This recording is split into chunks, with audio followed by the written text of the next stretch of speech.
만나서 반갑습니다. 메가스터디 러셀에서 영어를 담당하고 있는 이효진 선생님입니다. 자, 선생님은 오늘 2026년 윈터와 관련하여서 오리엔테이션을 준비를 하였고요.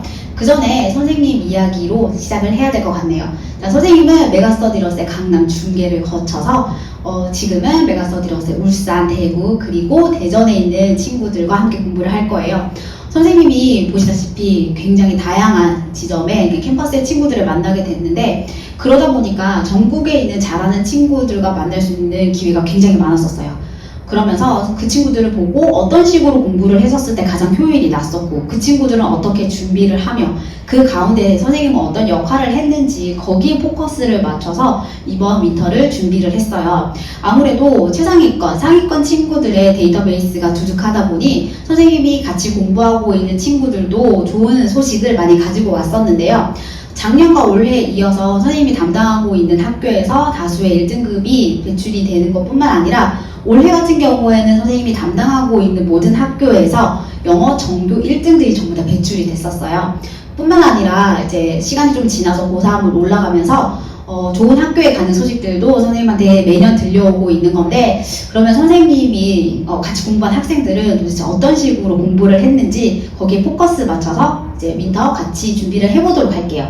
지금 이 영상은 고등학교 2학년 예비 고2 친구들만 보는 게 아니라 예비 고등학교 1학년 친구들도 볼 수 있기 때문에 선생님이 간략하게 중학교 영어와 고등학교 영어를 분석을 한번 해봤어요. 중학교 같은 경우에는 비교적 범위가 적은 편이에요. 예를 들어서 교과서 2개, 3개 정도의 단원이 들어가고, 그리고 그 안에 포함되어 있는 각각의 문법들이 있어요.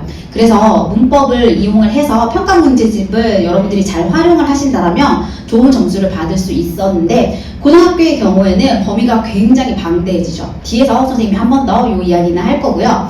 그리고 문법의 경우에는 범위가 없어서요. 그 말인즉슨 교과서에서 다루고 있는 그 단원마다 중요한 문법이 있긴 하지만 그 외의 문법들도 다루고 있기 때문에 여러분들이 고등학교에 들어가기 전에 문법과 관련해서는 한번 정리를 해줄 필요가 반드시 있다는 거예요. 거기다가 학교별로 유형이 다르기 때문에 학교 시그니처 문제라고들 이야기를 하죠. 그래서 학교마다 다르게끔 내신을 준비를 해야 해서 여러분들이 어떤 학교에 갈지가 정해지게 된다면 그 내신과 관련한 기출문제를 한번 보는 것도 굉장한 꿀팁이 될 것 같아요. 자, 그러면 중학교에 비해서 고등학교가 이렇게 어려워지는 건데, 그럼 선생님을 거쳐간 학생들은 어떻게 공부를 했는지 선생님이 설명을 하기 위해서 이렇게 3가지 카테고리로 준비를 했어요. 첫 번째는 문법에 대한 정리가 제대로 되어 있고, 두 번째로 단어에 대한 이해력이 좀 높았고, 그리고 세 번째가 기출문제를 잘 다룬 친구들이었었는데요. 기출문제라고 하는 거는 우리가 매년 4번씩 모의고사를 치르죠. 그래서 이 문제들을 여러분들이 어떻게 잘 다루었는지가 굉장히 중요한 관건이 될 것 같아요. 선생님이 이 친구들하고 상담을 하다 보면 그런 친구들이 있어요. 예비 고등학교 1학년인데 선생님 저는 고등학교 2학년까지 문제 풀었습니다. 고3까지 문제를 풀었습니다 라고 하는 친구들이 있는데, 그 친구들한테 양치기가 아니라, 그러니까 내가 여기까지 풀었다를 자랑할 게 아니라 이 문제를 너희가 얼마만큼 소화를 하고 이 문제에서 너희는 어떤 걸 배웠니? 라고 물어봤었을 때 퀘스천 마크를 던져주는 친구들이 더 많았었던 것 같아요. 그래서 조금 더 포커스를 맞춰서 여기 기출문제, 모의고사 포커스를 맞춰서 내신 구성을 좀 보도록 할게요. 자, 앞에서 고등학교에 가면 고등학교 내신이 굉장히 많아진다라고 얘기를 했는데, 교과서가 기본적으로 2개에서 3개 정도가 들어가고요. 당일 모의고사가 들어가요. 또 시험 범위가 많은 학교의 경우에는 이전에 모의고사가 들어가는 경우도 있고요. 부교재와 학교에 따라서 외부 지문이 들어가는 경우도 있는데, 부교재와 모의고사에 좀 포커스를 맞춰서 한번 보도록 할게요. 학교 중에 많은 학교들이 채택하고 있는 부교재가 이전에 있었던 기출문제를 묶어서 유형이라든지 아니면 여덟을 묶어서 나오는 그런 부교재를 선택하는 경우가 굉장히 많아요. 그러면 우리는 모의고사, 부교재 혹은 그 기출문제를 왜 다뤄야 되는 건지 거기에 우리는 입각해서 이야기를 좀 해볼게요. 지금 여러분들이 풀고 있는 이 문제요, 이 지문은 여러분들이 수능장 가기 전까지 똑같은 문제는 나오지 않아요. 근데 그럼에도 불구하고 우리가 왜 이 기출문제를 봐야 되는 건지 이야기를 드리자면, 교육청 그리고 모의고사가 좋아하는 소재와 표현 방식, 그리고 문제를 풀어내는 즉 유형별 접근 방식이 따로 있기 때문인 거예요. 그러니까 내가 이 지문을 풀었기 때문에 다음에 이 지문이 똑같이 나올 거야가 아니라 이거와 비슷한 소재를 만났었을 때 그것도 너가 해볼 수 있겠어? 비슷한 표현 방식이 나왔었을 때도 네가 이거를 감당을 할 수 있겠어를 물어보는 게 그게 우리가 기출 문제를 공부해야 되는 이유라고 보시면 되세요. 자, 그러면 소재와 표현 방식 그리고 문제를 푸는 방식이 다양하다라고 했었을 때 앞에서 선생님이 카테고리 3개 얘기했었죠. 이제 마지막이 기출 문제였었는데 그러면 이 친구들을 우리가 컨트롤하기 위해서 어떤 방식으로 선생님이 공부를 하게 되는 건지 앞에서 말씀드린 카테고리랑 같이 묶어서 이제 말씀을 한번 드릴게요.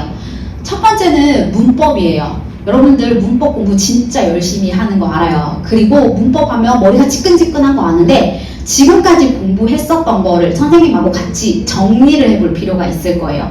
지금 뭘 새로 시작하자는 이야기가 아니라요. 여러분들이 지금까지 열심히 공부했었던 걸 정리를 같이 할 거예요.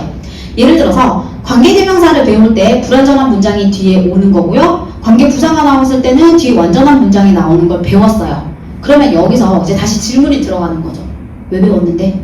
이거 왜 하는 거지? 거기에 대해서 큰 카테고리로 묶었었을 때 이 친구들의 차이점이나 아니면 공통점을 여러분들이 설명할 수 있어야 돼요. 그게 고등학교 입시의 우선이라고 생각을 합니다. 그래서 전체적인 카테고리에서 이 친구들을 모두 묶어본다라면 사실은 관계대명사랑 관계부사가 하는 역할은 동일해요. 형용사의 역할을 하는 접속사인 건데요.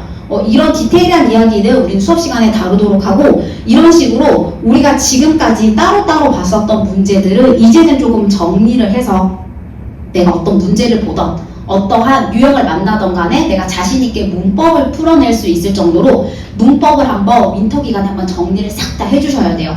그러지 않으면 무범위의 문법이 나오는 거기 때문에 여러분들이 조금 힘들어 할 수 있어서 선생님하고 이 부분은 확실하게 잡아갈 거고요. 두 번째는 단어 정리예요. 단어 암기가 아니고요. 단어 정리 이유가 뭐냐면 여러분들 단어도 사실 열심히 공부했잖아요. 그러다 보니 단어는 많이 알고 있는데 실제로 이 지문에서 이 표현 방식에서 왜 이 단어가 왜 이 표현 방법이 쓰였는지 여러분들이 확인을 못할 때가 있어요. 왜? 그냥 있는 그대로 문자 그대로만 여러분들이 읽었기 때문인 거예요. 예를 한번 또 들어볼게요. education과 DNA라는 단어가 나왔어요. 여러분들 이 단어 모르지 않죠? 근데 education과 DNA의 속성을 잘 뜯어보면 이 두 친구는요 반대의 속성을 가지고 있어요. 선생님, 쟤는 교육이고 쟤는 DNA인데 어떻게 쟤네들이 달라요? 아예 그냥 카테고리가 다른데요? 라고 생각하는 친구들은 이 속성에 입각을 해서 공부할 필요가 반드시 있어요.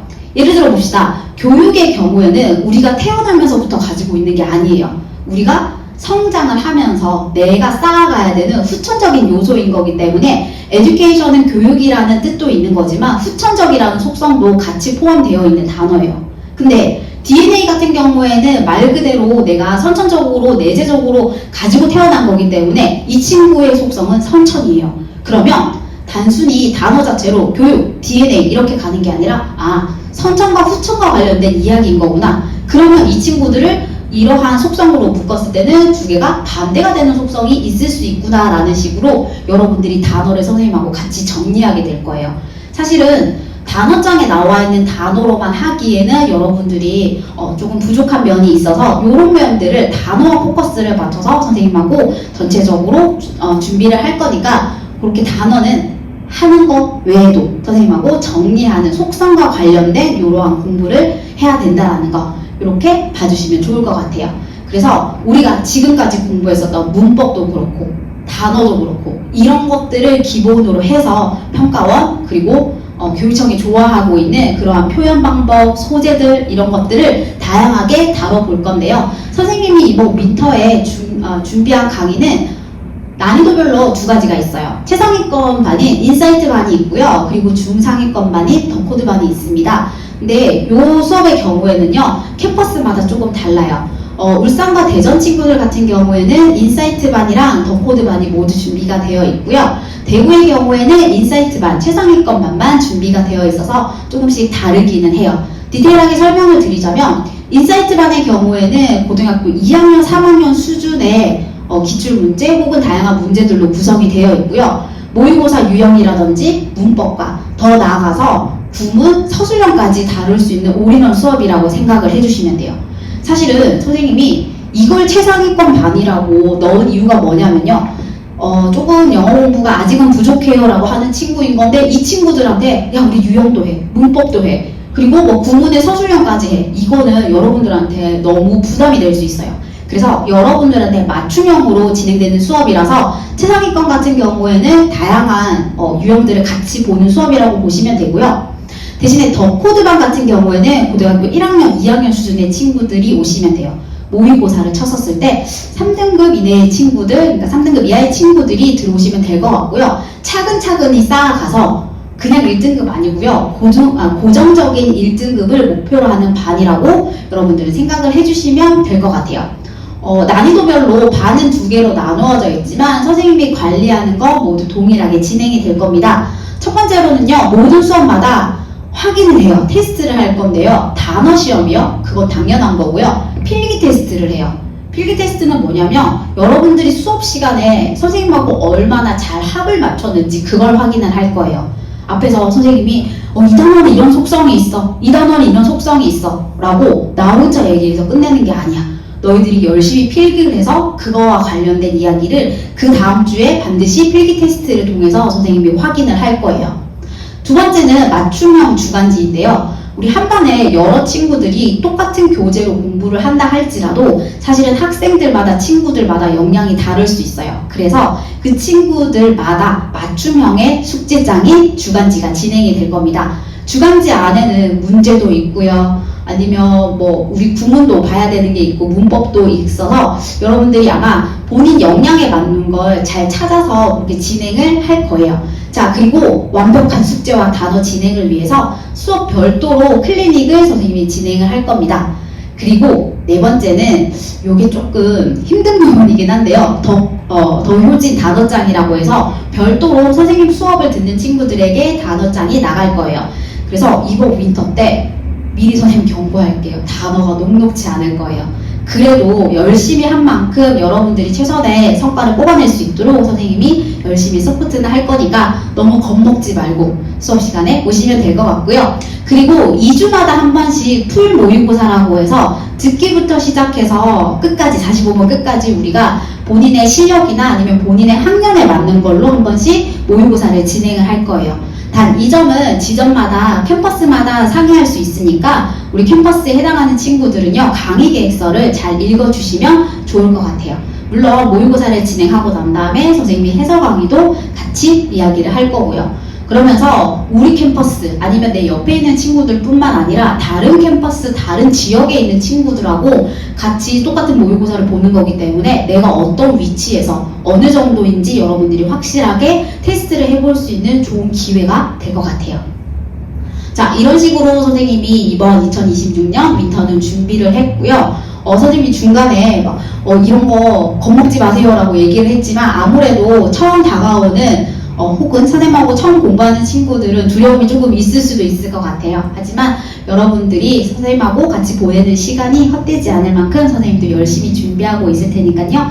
우리는 윈터 때 선생님하고 수업 시간에 뵙도록 하겠습니다. 지금까지 러셀에서 영어를 담당하고 있는 이효진이었습니다. 감사합니다.